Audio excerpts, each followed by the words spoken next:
Hi, second grade. It's Miss Dowling. Today we're going to read a story called Porcupine's Kite. In this story, Porcupine is trying to fly his new kite. We are going to use prediction in our story today. We are going to stop and we're going to think about what is going to happen next. We're going to read Porcupine's Kite. It was a beautiful sunny day.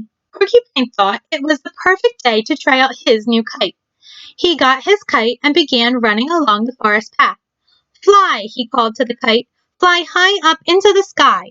But Porcupine's kite did not fly. Porcupine tried running faster down the path. "Fly," he called to the kite. "Fly high up into the sky." The kite did not fly. The kite dragged on the ground, bumping along over sticks and rocks in the path. Rabbit was sitting under a tree, eating a blade of grass. "Hello, Porcupine," he said. "What are you doing?" Porcupine pointed to the kite behind him. "Trying to fly my new kite," he sniffed, "but it won't fly."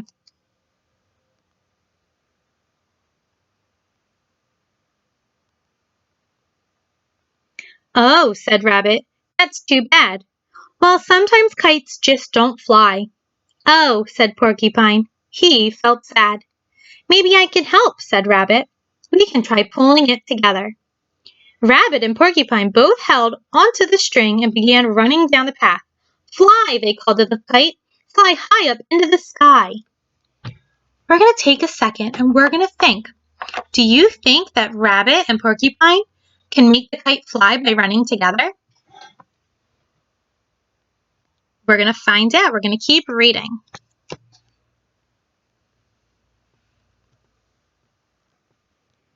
The kite did not fly. The kite dragged on the ground, bumping along over the sticks and rocks in the path. They stopped running. "It's not working," said Porcupine. He felt very, very sad. Bear was sitting on a branch eating an apple. "Hello, Porcupine and Rabbit," he called. "What are you doing?"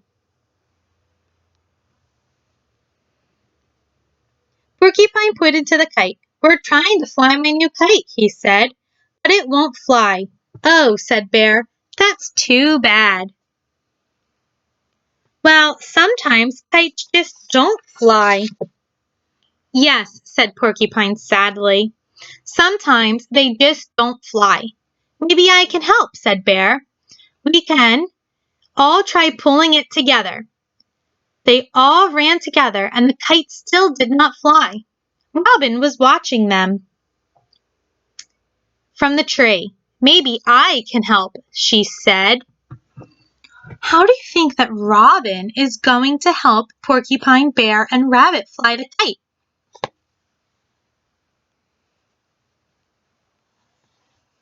Let's keep reading. "Follow me," called Robin. "Follow me," Robin called. She flew off down the path through the forest. Porcupine, Rabbit, and Bear followed, pulling the kite along behind them. Bump, bump, bump.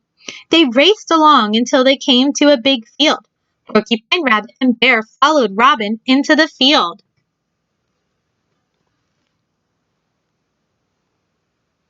Whoosh went the wind, whoosh, and up went the kite, up, up, up, into the sky. Were your predictions right about the story?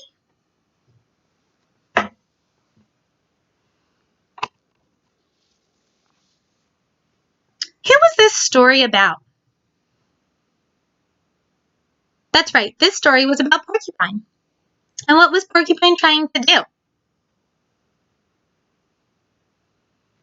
Right, Porcupine was trying to fly his new kite. Did it work? No, it said the kite dragged on the ground. So what happened next? Rabbit saw Porcupine and said maybe he could help. Did that work? No, the kite still dragged on the ground. And what happened next? Bear saw Porcupine, Rabbit, and he said maybe he could help. Did that work when all three of them pulled the kite? No, So then what happened? Robin saw Porcupine, Rabbit, and Bear, and she said she could help. Where did Robin bring them? Robin brought them to a field. Did that work? Yes, it did. Why do you think it worked? Why do you think the kite flew in the field and not in the forest? That's right. Kites need wind to fly. You did a great job today, boys and girls. I will see you again next week. Bye.